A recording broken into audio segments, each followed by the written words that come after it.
I said, goddamn! Hey guys, welcome back to We Watch the Movie. I'm Mike, he's Jay, and we watched Nelvis. We watched that fucking movie called Nelvis. It's an indie thriller. Elvis versus Nixon. Was it Elvis versus Nixon? Dawn of Hair. Weird shits. Dawn of I am not a crook.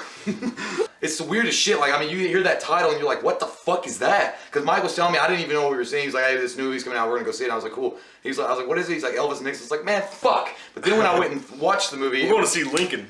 Oh, that was terrible. It's like, I already know the ending. Spoiler, he died. He died. I want to buy you some juju beads. It was actually really surprising how fucking awesome it was. It was like the song "Take My Breath Away" came on while I was watching it. I was like, this is fucking fantastic. And it really is. It's a comedy, but it's so subdued. It's almost like, I don't know, it felt like a Napoleon Dynamite on an upper scale. There's no movie like it, really. It's so weird. Now, Yeah. just in case you don't know, we'll tell you what this is. It's kind of a fomentary, it's kind of a documentary, it's kind of a comedy. As you got Michael Shannon as Elvis, you got Kevin Spacey as Nixon, and you don't need to know anything else. If you're interested, and you're smart enough to be interested based on that, you like this movie. But what happens is, apparently those two met. There's a picture, it's like the most requested picture in Oval Office history of those two together.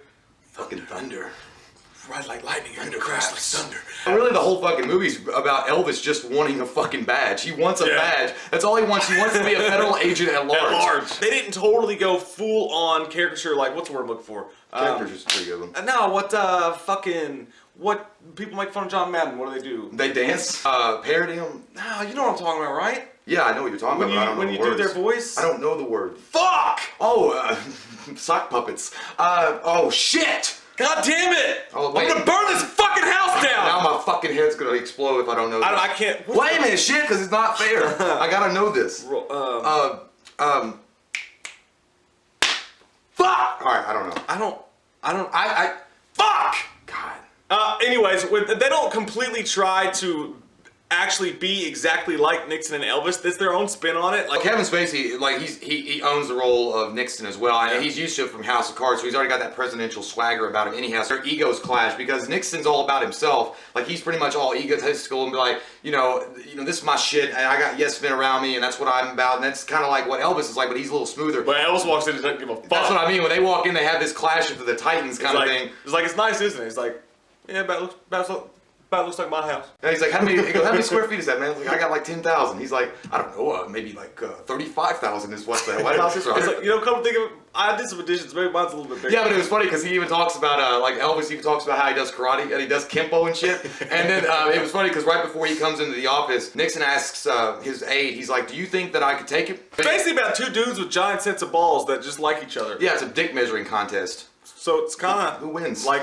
Wham. There you go. They followed Elvis around for most of the movie and just showed how fucking weird he was and how weird it was to be Elvis. So there's a little tiny point where it goes kind of biographical Elvis when he's talking about what it's like to be him and how nobody sees the real him and stuff like that. And Michael Shannon's just so fucking good. He gets ready and gets the suit on at one point. He comes out, he's like, let's get ready. I like when he was talking to the two security guards outside of the White House. He's like, I respect both of you. And I was telling Michael, I was like, wouldn't that be funny if you got pulled over? If you got pulled over and a cop got, and he was like at the window, and he was like, I respect what you do. I mean, he's probably going to jail, but I mean, it would be funny. It was awesome. But it's just funny to see Michael Shannon he wears this like championship WCW belt. He's like, it's all gold. He's like this, but he walks in when he's walking, he's like swaggered out. I mean, he wasn't the greatest looking guy in the world, but like I said, like girls would flock to that shit because he owns it. It's like he owns the fucking role. Exactly. It's like Christian Bale in American Ultra or whatever the fuck that movie was called. American Psycho. No, the one where he's fat. Oh, American Gangster.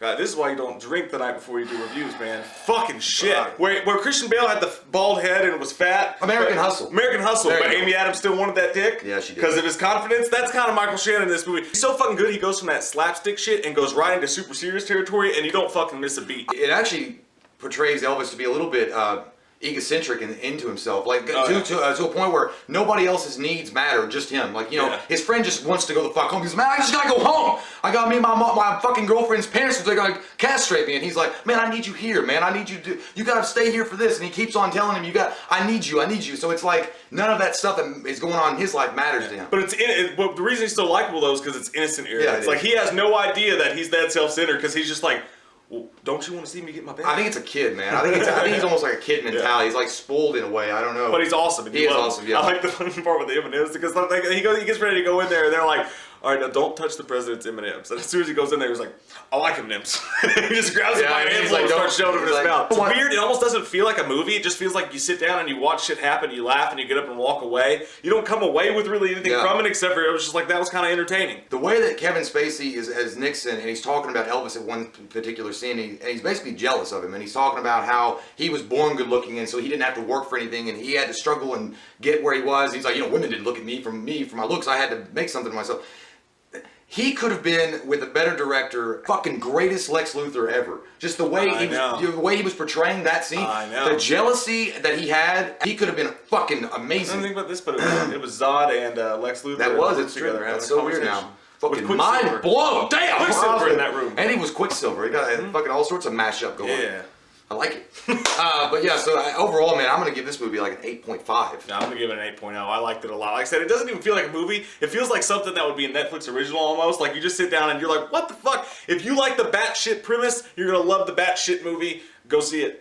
I know, it was cool because when you watch this movie and you leave, it's that happy feel. Like you walk in, you're like, I just saw some fucking cool shit. And then you're like, let's go fucking get some chocolate bars. My favorite parts of the movie was the slapstick shit. Yeah, Michael Shannon just being Elvis. When he's doing this shit with his arms, he's like, Mr. President, he gets it. You know I'm a black belt. He's like, I'd like to perform a demonstration. Oh, he does this one, that part. And he says, come on, John! And he's like, no, what I just did there, he goes, I just challenged him to combat. It's like, damn. It's worth it just to watch those two chew on those characters. But anyways, so... Oh, one more thing. When he walks in the room, it's not like it's intentional, but it seems like it is. Every time Elvis walks in the room, it's always like that. Like the music's good. Yeah, I love the music. It's really good. So, question of the day: what's your favorite Michael Shannon movie? Ooh, National Treasure. Michael Shannon. Michael Shannon is fucking shit. I don't know. I liked him in this a lot. My favorite's probably gonna be Take Shelter. Take Shelter. I like it. That's you got. There's a storm coming. There is a storm coming. There's actually a storm. There really is a storm. I'm scared of it. Is that what you think it did? God damn it, Joe. You've never seen it hit this house and miss this house and come after you. I gotta go. We got cows. You stole my design, you son of a bitch. I'm Mike. He's Jay. Follow us at We Watch a Movie on Twitter. If you're new to the channel, click that subscribe button and fuck. If you're new to the channel, we love your faces. If you're new to the channel, click that subscribe button and get some fucking wham beanie. Boom. We watched a movie. Yeah. We watched a movie.